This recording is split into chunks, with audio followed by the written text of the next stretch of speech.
This video is to give us a quick overview of functions and what a function is exactly. Well, let me start with the idea of how we typically associate a web address with a website. So if you go to your web browser, whether you're using Internet Explorer or you're using Mozilla or you're using Google Chrome, and you type in the web address www.cgc.edu and you press enter, where is that going to take you?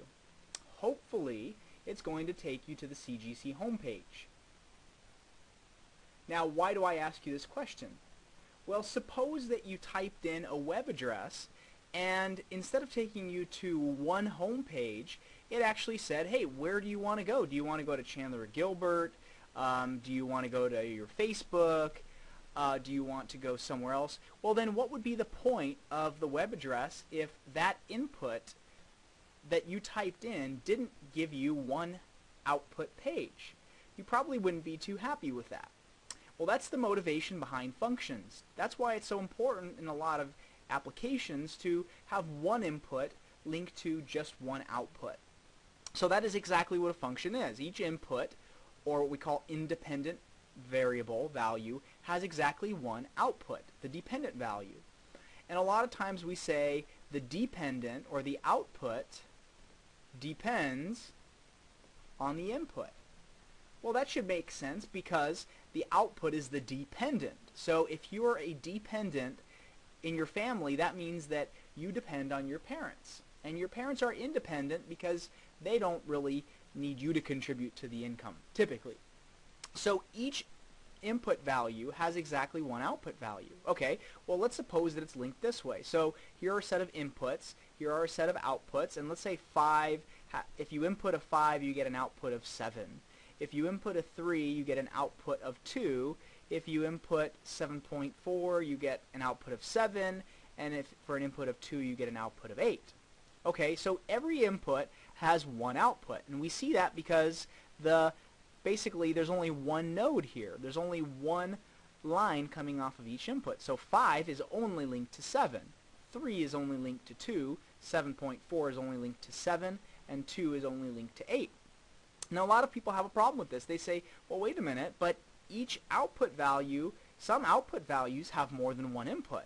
So if you were to take this column and you were to flip these two columns with one another, yeah, you're right.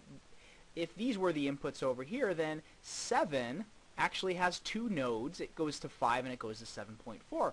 But that's not the definition of a function. The definition of a function says every value over here should only have essentially one link coming off of it. You can definitely have a bunch of different inputs going to the same output. That's okay, as long as one input doesn't have more than one output.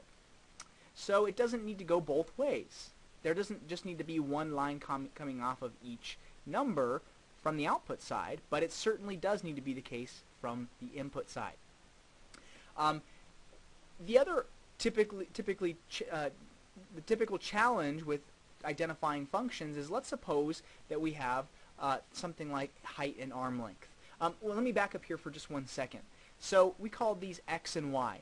So we would say that the output depends on the input, but more specifically when we're dealing with a function, if the relationship represents a function, we would say output is a function of the input.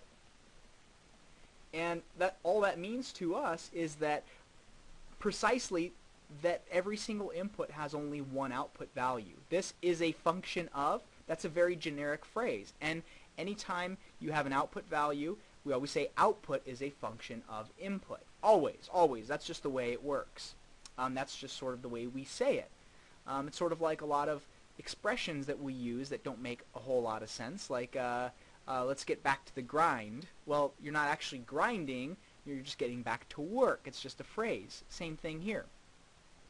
So we typically will write, instead of output as a function of input, we'll typically write something like this. Output is, in math we know is represented by the equals, a function of, and instead of writing a function of, we just use one letter typically, in this case f, and is a function of, and then we put the input in parentheses. So all of this